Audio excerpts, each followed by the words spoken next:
Good morning! If you have decided to study to become a professional hypnotherapist, continue with us in this nice project of study and learning. Hypnosis is a powerful technique with which you will be able to help and improve the quality of life of a great number of your future patients. Remember to study the description of this video, where you can find a link to free training classes on clinical hypnosis, several free ebooks also free of charge.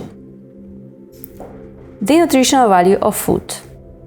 Most foods are complex mixtures of these components in quality and quantity. Almost no food is made up of a single nutrient, and on the other hand, there is no complete food for the adult human. Breast milk is only a complete food for the newborn during the first month of life. After that, it is no longer complete because it lacks iron, vitamin C, and fiber.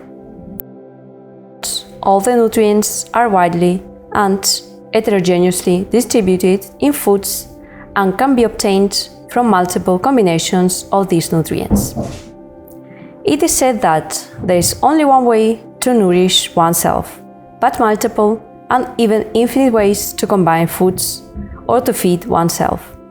For this reason, and given that nutrients are widely distributed, there is no ideal, nor is any single food good or bad by itself. The nutritional value of the diet depends, therefore, on the total mix of foods in the diet and the nutrients it provides, and must be assessed over the course of several days. In fact, it is said that the consumption of a varied and moderate diet is the best guide to nutritional balance. All food components undergo continuous changes that modify the final composition of the product. That is to say, when a food is freshly harvested, fish, etc., has a potential nutritional value that can be modified by the action of different processes before being used by the organism. Having at the moment of being metabolized a real nutritional value, by the time the food reaches our plate, have undergone industrial and culinary modifications, which may have changed its nutritional properties. Factors that condition the nutritional value of the food. Each food has a different nutritional value, and its importance from a nutritional point of view depends on different factors. The raw consumption of the food as it is purchased, the degree to which the food is modified, lost or gained, of nutrients during transport, storage, domestic or industrial preparation or cooking, and the addition of other nutrients during processing. The type of preparation used can increase the absorption of vitamins by breaking down cells' walls and solubilizing them. Some nutrients, and especially vitamins, are very sensitive to light, heat, oxygen, acids, alkyls, and their content can be significantly reduced when they are subjected to the above agents. Among the vitamins, the most stable are niacin and the fat-soluble vitamins, and the most liable are vitamin C and folic acid. On the interaction of nutrients with other components of the diet, oranges are not only nutritionally important because of their vitamin C content, but also because this vitamin C increases the absorption of inorganic iron of vegetable origin and therefore its bioavailability. The amount consumed and the frequency of consumption of foods are equally important, however small amount of nutrients they contain. But the amount consumed and the frequency of consumption is a major determinant of the nutritional value of the foods.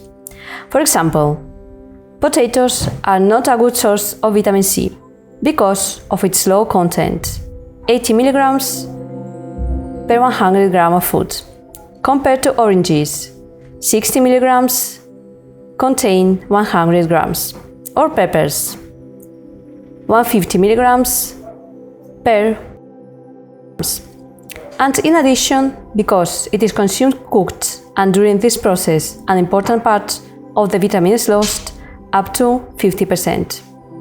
However, many groups of the population consume large quantities of these foods, and for them, the potato is the best supplier of vitamin C. In Galicia, the 301 grams of potatoes consumed provide 33% vitamin C intake. In Madrid, this percentage is only 14%. On the nutritional needs of each person and the extent to which these have been met by other foods in the diet, vegetable oils have an added nutritional value in supplying vitamin E, not only because of the amount they contain, but also because this vitamin is to any significant extent by other foodstuffs. It also depends on whether the nutrients is synthesized in the body and on the characteristics of the synthesis. Under optimal conditions, vitamin D and K can be formed in the body in significant quantities, more than 50% of requirements, decreasing dependence on diet. However, lack of sunshine in the case of vitamin D or prolonged antibiotic therapy, vitamin K, can reduce endogenous synthesis and convert food into an essential vehicle for these vitamins, increasing their nutritional value. From body stores and many other individual factors. Foods of plant origin. In general, plant foods are particularly rich in water, carbohydrates, and fiber, are low in fat, except for oils, and are cholesterol-free. They provide a moderate amount of protein of a lower quantity than animal protein, but by no means negligible, and they contain particular minerals, although in the case of iron, this is low bioavailability, and water-soluble vitamins. Among the fat-soluble vitamins, vitamins E, K, and carotenes are found in appreciable amounts in some components of this group. Foods of plant origin lack retinol and vitamin B12 and D. The carbohydrates in some foods, pulses, potatoes, wheat, corn, rice, are mainly in the form of starch, a polysaccharide of multiple glucose molecules. In other cases, like grapes, bananas, cherries, sugarcane or sugar beet, are stored in the form of mono and disaccharides or simple sugars. In peas or maize, carbohydrates are initially found as sugars that are transformed into starch as they mature. Foods of animal origin. They are characterized by providing high-quality protein, as they are made up of almost all the amino acids necessary to form the body proteins. In general, they have practically everything except for vitamin C, folic acid, and carotenes, which are found in very small quantities. They are poor in carbohydrates, except milk. They have, unlike foods of plant origin, cholesterol, retinol, vitamin D, and B12. The general nutritional characteristics of both are summarized in the following table. The appropriate distribution of meals throughout the day. It is advisable to divide the food into 4 or 5 meals a day, although the number of meals depends on the habits, lifestyle, and working conditions of the individual. In general, it is recommended that more than 4 meals per day be eaten, and that most of the in the early hours of the day.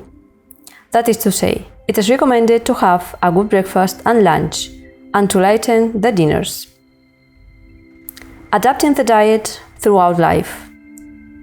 Nutritional needs change throughout the life and depends on factors such as age, sex, body size or weight, and physical activity mainly.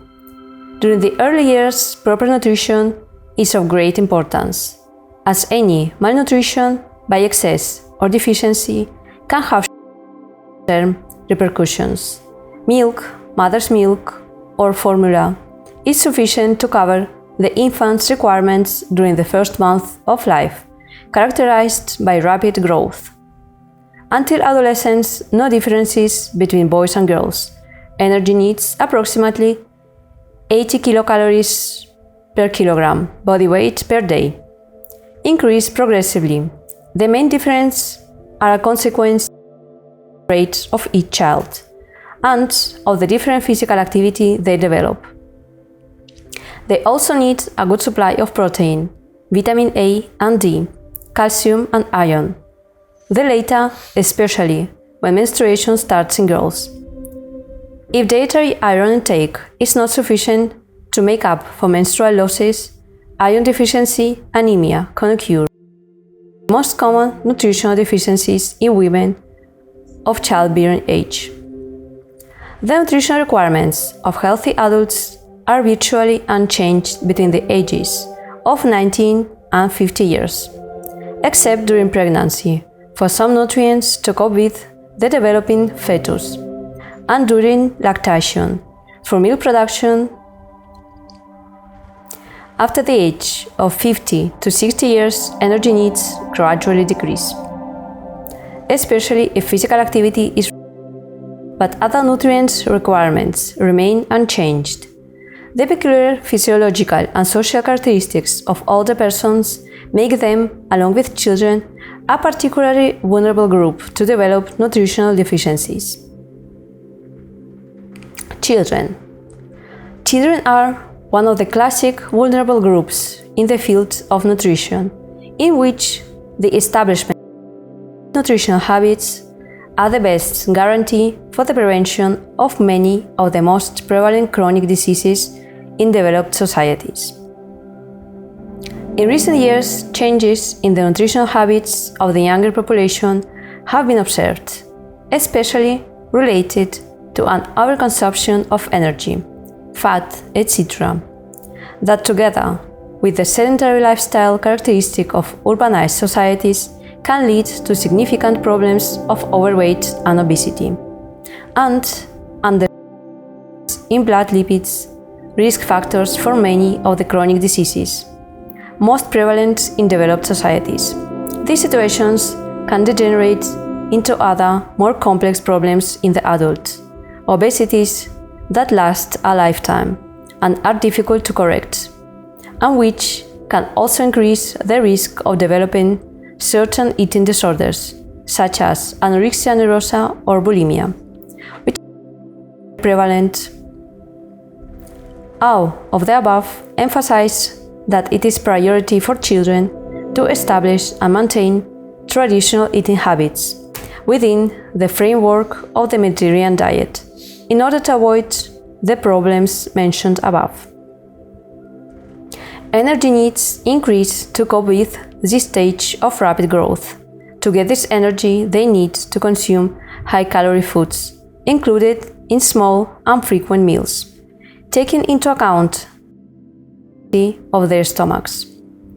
A diet low in fat and high in fiber, recommended into the healthy habits of adults, may not be the most appropriate for this stage of life.